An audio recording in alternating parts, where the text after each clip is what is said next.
अस्सलाम वालेकुम and welcome back to the channel. मेरा नाम है बासित। यूएसए में न्यू इमिग्रेंट हूँ। अपनी जर्नी को डॉक्यूमेंट कर रहा हूँ वीडियो की सूरत में, ताकि कल कोई न्यू इमिग्रेंट आता है इस प्रोसेस में इंटरेस्ट सकता है, उसके लिए हेल्पफुल गाइड हो सके। तो एक हमारी सीरीज चली जिसका नाम है आपके सवालात मेरे ख्यालात, जिसके बेतहाशा पार्ट्स आ चुके हैं।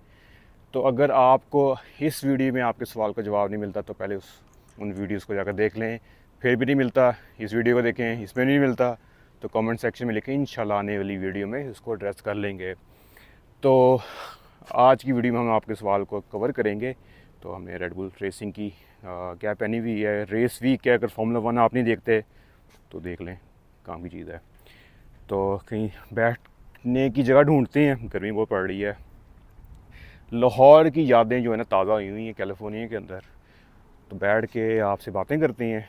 तो अभी थोड़ी देर में आपसे बात होती है। अगले कमेंट पर आती हैं, कहते हैं कि is it possible for a Pakistani citizen who has overstayed their visa to renew their Pakistani passport through the Pakistani embassy in Washington DC? No idea.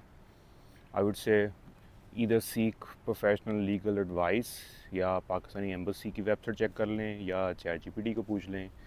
But no idea. मैं उम्मीद करता हूँ आपका जो सवाल है वो एड्रेस हो रहा है। I have no idea. अगले कमेंट पर आते हैं, what advice would you give to someone who is immigrating to New York? ये तो एडवाइस सबको ही है। आप जोन से भी स्टेट सिटी में आएँ, आपने डीमोटिवेट नहीं होना। USA is the land of dreams. यहाँ पर जो आप मेहनत करेंगे उसका फल आपको ज़रूर मिलेगा। दबा के मेहनत करनी है।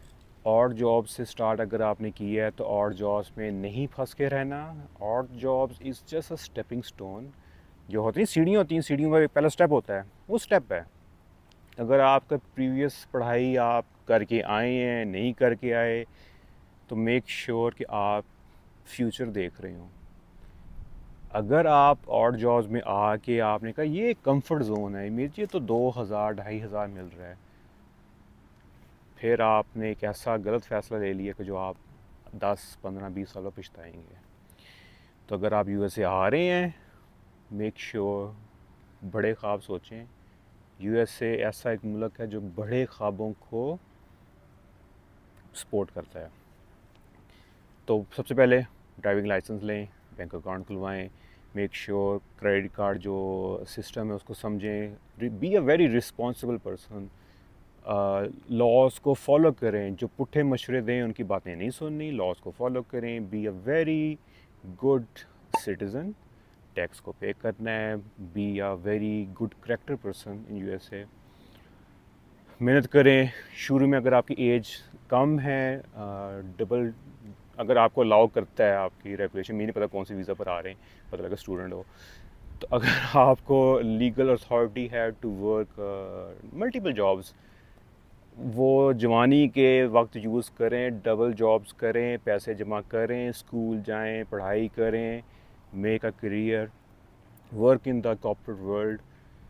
तो या पार्टी शार्टी ना करें और हलाल पार्टी करें, meaning travel around you see, explore USA। अगर आप न्यूयॉर्क आए हैं, न्यूयॉर्क में ही रहना ज़रूरी नहीं है, शायद आपके लिए न्यूयॉर्क ही बेस्ट हो, लेकिन एक्सप्लोर अराउंड। अपने रिलेटिव्स की बातें सुने, लेकिन अपना जहन भी लगाएं कि वेदर USA में न्यूयॉर्क इज़ फॉर यू और not. May be new Jersey, may be California, may be Texas. तो ये आपको एडवाइस होगी। बातें सबकी सुननी है, लेकिन आपके लिए जो बेहतर है आपने वो करना है। जिस तरह कैलिफोर्निया मेरे लिए आजकल बेहतर है तो मैं कैलिफोर्निया में हूँ, किसी के लिए टेक्सास बेहतर है। तो ये मेरी एडवाइस होगी कि सुने सबकी, करनी वो है जो आपके लिए बेहतर है, और मेहनत दबा के मेहनत करें। US एक ऐसा मुल्क है जो आपको मेहनत का फल देता है। तो बेस्ट ऑफ लक, इंशाल्लाह अल्लाह खैर करे। और नमाज़ें, 5 वक्त की नमाज़ें पढ़ें और दुआ करनी है। और कोई न्यू इमिग्रेंट आ रहा है उसकी मदद करें, उनसे दुआएं लें, तो वो दुआएं आपके खाते में लिखी जाएंगी, वो आपको बहुत काम आएंगी। ये मेरा एक्सपीरियंस है। तो मैं उम्मीद करता हूँ आपका जो सवाल है वो एड्रेस हो रहा है। अपना ख्याल रखिएगा। अगले कमेंट पर आता है, कितना कैश लेके जा सकते हैं? मैं प्रिज्यूम कर रहा हूँ कि आप पाकिस्तान से बात कर रहे हैं। हर साल 2 अदारे पाकिस्तान के इस चीज़ को रेगुलेट करते हैं, FBR एंड FIA। बेहतर है अपनी फ़्लाइट से हफ़्ता पहले अपने कंसर्न एयरपोर्ट पर जाएं। अगर लाहौर से हैं इस्लाम इकबाल, कराची से हैं तो जिन्ना, इस्लामाबाद से हैं तो इस्लामाबाद एयरपोर्ट का जो भी नाम है, वहाँ जाएं। वहाँ पर एक फ्लैक्स लगी होगी जिस पर लिखी होगा कि 18 साल की उम्र वाले बंदे इतने लेके जा सकते हैं, छोटे बच्चे इतने लेके जा सकते हैं, आपको पता लग जाएगा। हमारे वक्त में तब था एक फ़्लाइट में 10,000, एक साल में कितनी अमाउंट, $10,000 पर पर्सन। फिर जब सेकंड टाइम में जब आया तो 7,000 थी। तो हर साल वो चेंज होती है। इसके अलावा हमारे वक्त में जब पहली बार आ रहा था, हमारे आगे पीछे कुछ फैमिलीज थी जिनके पास उन्हें कैपिटल, बहुत हैवी कैपिटल मूव कर रहे थे। उन्हें क्या किया, उनके जो फैमिली मेम्बरियाँ थे उनके ही अकाउंट्स में यहाँ अकाउंट खुलवाए, वहाँ से उन्हें ट्रांसफ़र कर रहे थे बाय बैंकिंग चैनल्स। कुछ लोग ये भी करते हैं कि वहाँ पर अगर प्रॉपर्टी सोल्ड कर दी, वहाँ बैंक से पड़े हैं, वो पहले यूएस से आते हैं, अपने अकाउंट्स खुलवाते हैं, दैन दे उनमें से एक फैमिली में वापस जाएगा and they transfer it through banking channels. वो काफ़ी लीगैलिटीज़, काफ़ी टाइम लगता है, क्योंकि स्टेट बैंक ऑफ पाकिस्तान जब इतनी हैवी रेमिटेंस वापस जाती है, डॉलर एक्सचेंज आता है, तो दे हैव कंसर्न्स कि भाई लेट्स अज्यूम अगर आपने प्रॉपर्टी 6 करोड़ की बेच दी है तो इट्स लाइक $200,000, तो वो कहते हैं कि यार इतनी फॉरेन एक्सचेंज वापस आ रही है। बस तरीका, फ़्लाइट से हफ़्ता पहले, 2 हफ़्ता पहले एयरपोर्ट जाएं, वहाँ जाके देख लें, वहाँ कोई FIA का होगा, पूछ लें कितनी अलाउड है। पर पर्सन ये होती है, रिक्वायरमेंट होती है, और एज वाइज भी चेंज होती रहती है। तो और ये भी एक अच्छी मैं टिप दूंगा कि एक बंदा सारा कैश ना कैरी करे, खुदा ना खास्ता। इस पर बहुत सी वीडियोस बन चुकी हैं कि जहाज़ के अंदर से भी पैसे चोरी हो जाते हैं, एयरपोर्ट भी चोरी हो जाते हैं। प्रॉपर गैंग्स ऑपरेट करती हैं जो जहाज़ों में से, एयरपोर्ट में से पैसे चोरी करते हैं। तो it's always better to split between the passengers, ताकि खुदा ना खास्ता अगर पैसे गुम जाएँ या चोरी हो जाएँ तो सारा बड़ा नुकसान ना हो।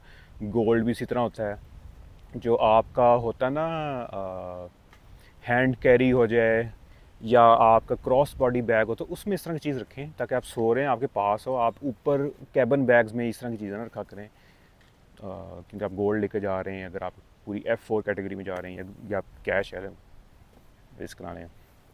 तो मैं उम्मीद करता हूँ आपका जो सवाल एड्रेस हो रहा है। अपना ख्याल रखिएगा। अगले कमेंट पर आते हैं, कहते हैं कि इनकी प्रायोरिटी डेट 2006 की है, अप्रूवल जो इनका केस का हुआ 2010 में हुआ, मतलब 4 साल केस पेंडिंग रहा USCIS में। इनको वेलकम लेटर 2019 में आया, एज 23 थी। अब CSPA जो है ना, वो इस तरह कैलकुलेट नहीं होती।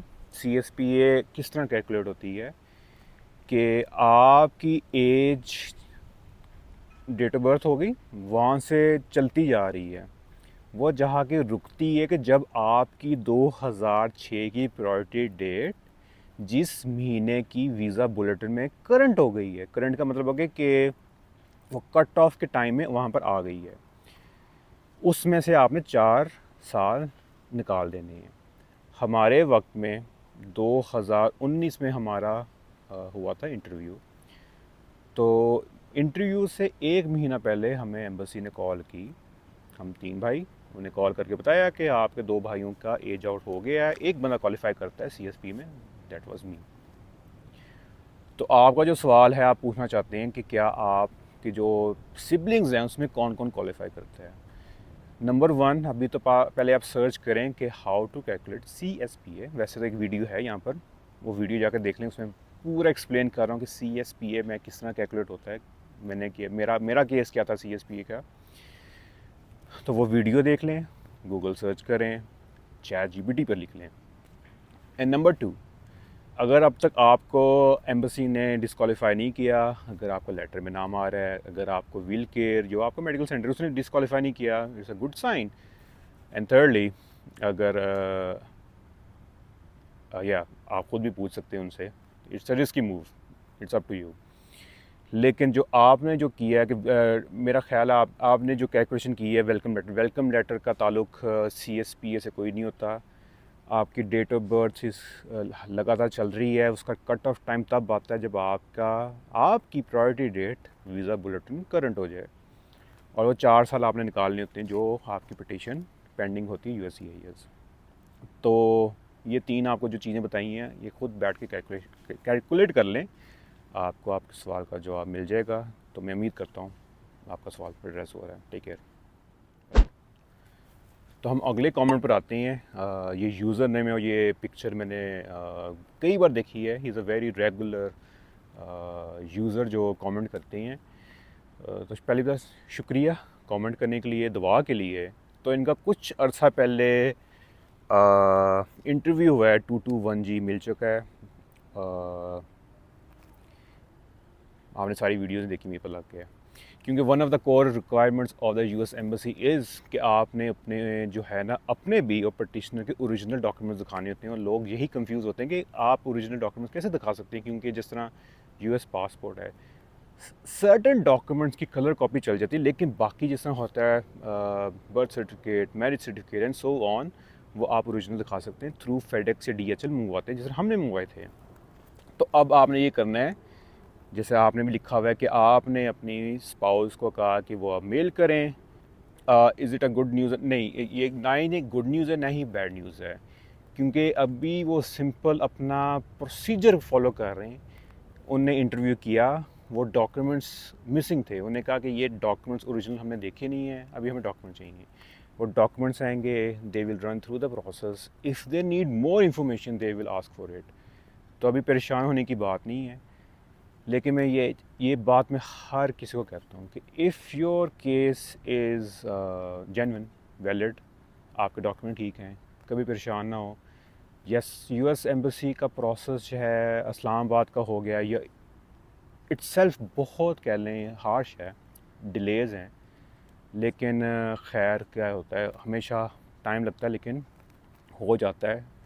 तो परेशान ना हो, मेक श्योर जल्द से जल्द जो भी डॉक्यूमेंट्स मांगें वो सबमिट कराएं, ताकि आप उस क्यू में लग सकें जिसमें डिसीजन होना है।